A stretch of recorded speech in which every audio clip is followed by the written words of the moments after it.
Le soleil est une étoile, mais étrangement quand on le regarde sur nos photos, il n'en a pas la forme. Il ressemble plutôt à un cercle très lumineux. Alors aujourd'hui on va voir comment faire l'effet Starburst pour redonner au soleil sa forme d'étoile. En avant, Guingamp. Avant de commencer, je vous rappelle que sur mon site photomaniac.fr, vous pouvez retrouver l'article beaucoup plus complet à ce sujet avec beaucoup plus de détails, et aussi surtout beaucoup d'illustrations.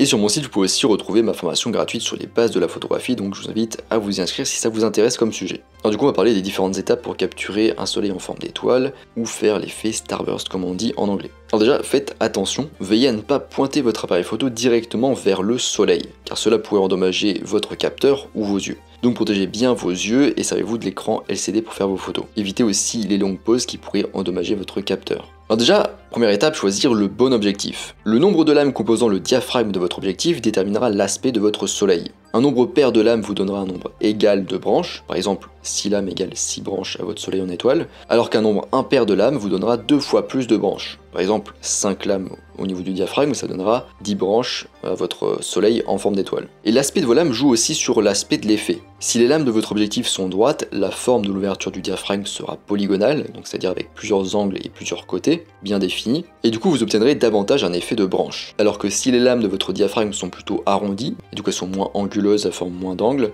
et sont moins droites, alors l'effet de branche peut être beaucoup moins visible, voire pas du tout présent. Donc l'objectif optimal pour cet effet est celui dont les lames du diaphragme sont droites, et pour leur nombre ça dépend un petit peu de vos goûts personnels.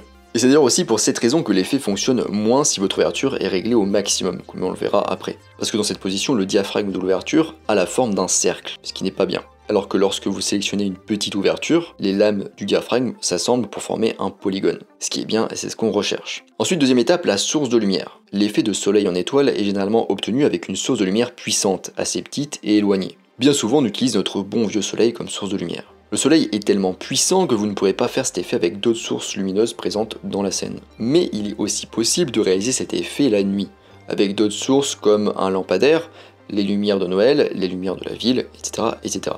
Et dans ces conditions, l'effet peut apparaître sur plusieurs lumières. L'autre avantage de nuit, c'est aussi que l'effet ressort mieux, parce qu'en fait on a un fond qui sera sombre derrière vu qu'il fait nuit, par rapport aux lumières, donc on voit quand même bien l'effet Starburst, mais il sera sans doute moins prononcé car les sources sont moins puissantes que le soleil. En revanche, il est impossible de créer cet effet si la source de lumière est diffuse. Par exemple, s'il y a beaucoup d'humidité ou quelques nuages bas, il sera difficile d'obtenir l'effet Starburst avec le soleil, ou n'importe quelle autre source lumineuse qui est diffusée.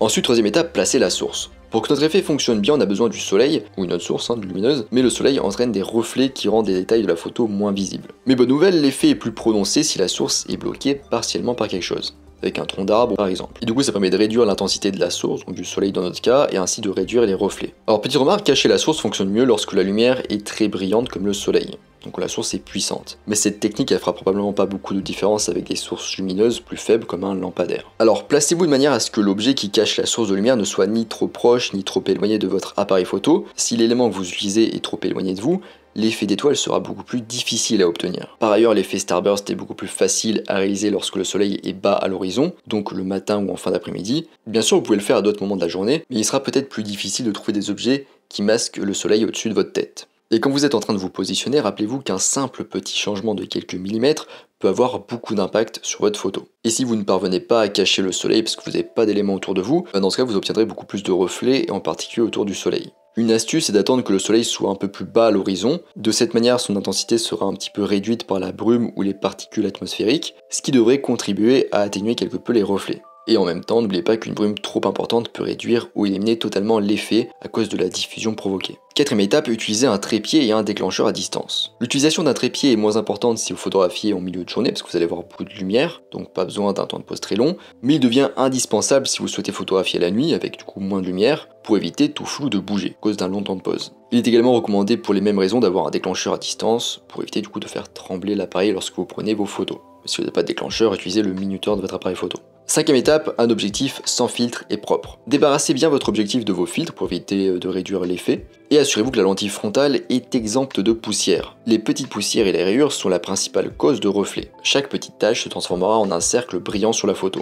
Et il est difficile, voire impossible, en tout cas très laborieux, de s'en débarrasser en post-traitement. Pensez bien du coup à avoir sur vous tout le matériel nécessaire pour nettoyer votre objectif. Donc chiffon, pinceau, et soufflettes, ce genre de choses, éventuellement lingettes. Et même avec un objectif propre, quelle que soit la qualité du revêtement, il y aura toujours quelques reflets. Vous pouvez essayer de les éliminer en vous déplaçant un petit peu, parfois juste se déplacer de quelques degrés ou millimètres, ça peut réduire les reflets. Sixième étape, les réglages pour l'effet Starburst. Alors déjà on a l'ouverture, vous allez la régler sur une petite ouverture comme F16 ou F25, vous pouvez même aller jusqu'à F11 ou F32. Faites ensuite le réglage des ISO et du temps de pause en fonction de votre scène et de votre ouverture, donc ça va dépendre à chaque fois de votre cas. Vous pouvez régler votre appareil en priorité à l'ouverture, mais le mieux, et ce qui sera sans doute le cas, c'est que vous mettiez en mode manuel pour l'exposition qu'on verra après. Ensuite la distance focale, donc elle joue aussi beaucoup dans l'obtention de l'effet. Avec des distances focales courtes, pour une même ouverture, on obtient plus facilement l'effet Starburst. Ensuite la mise au point, donc vous allez faire la mise au point sur un objet solide à 1/3 en partant du bas de la scène si vous êtes en photo de paysage. En général c'est ce qui est optimal pour avoir une impression de netteté sur toute la photo, sur un maximum de la photo. En tout cas faites pas la mise au point sur la source de lumière parce que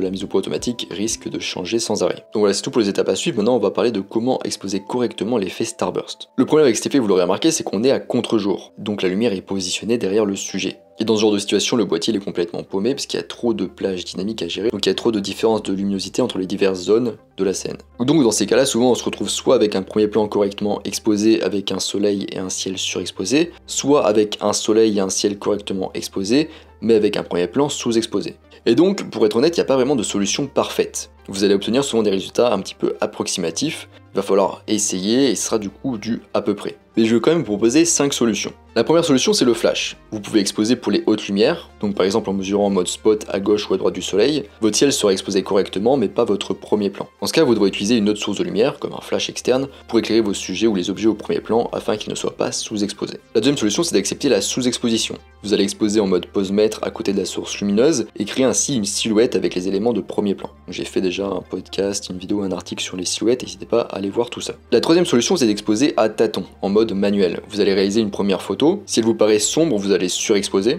donc soit avec vos réglages, soit avec la compensation d'exposition, et si elle vous paraît clair vous allez sous-exposer. Le problème c'est que vous faites tout ça par rapport à votre écran LCD, et comme on l'a déjà vu ensemble, le problème c'est que vous faites ça avec votre écran LCD et que c'est pas l'outil le plus fiable, c'est pas un outil fait pour ça d'ailleurs, pour savoir du coup si la photo est correctement exposée ou non. La quatrième solution c'est d'avoir un pose-mètre externe, parce qu'en fait la difficulté d'exposition ne vient pas réellement de la position du soleil, mais plutôt de notre appareil de mesure, le pose-mètre interne à notre boîtier. Avoir un pose-mètre externe nous permet de mesurer la lumière incidente et non réfléchie, et de régler notre appareil photo sur une exposition correcte. Donc si vous avez rien compris à ce que je viens de dire, j'en parle notamment de ma formation gratuite sur les bases de la photo. Ce qui peut aider d'ailleurs pour ce genre de photo, c'est d'activer l'alerte de surbrillance. Donc il y a plein d'appareils photo qui en sont équipés. En gros c'est une fonction, donc vous prenez une photo et sur votre écran LCD, vous allez voir en fait des zones qui vont clignoter, c'est des zones qui sont considérées comme surexposées. Vous pouvez vous dire là il faut que je diminue l'exposition. Mais je précise quand même que cette fonction elle n'est pas super précise et qu'elle a tendance à afficher des zones qui sont surexposées qui ne le sont pas forcément. Mais vous pouvez quand même l'utiliser si ça vous intéresse. Et la cinquième solution c'est de faire du HDR en post-traitement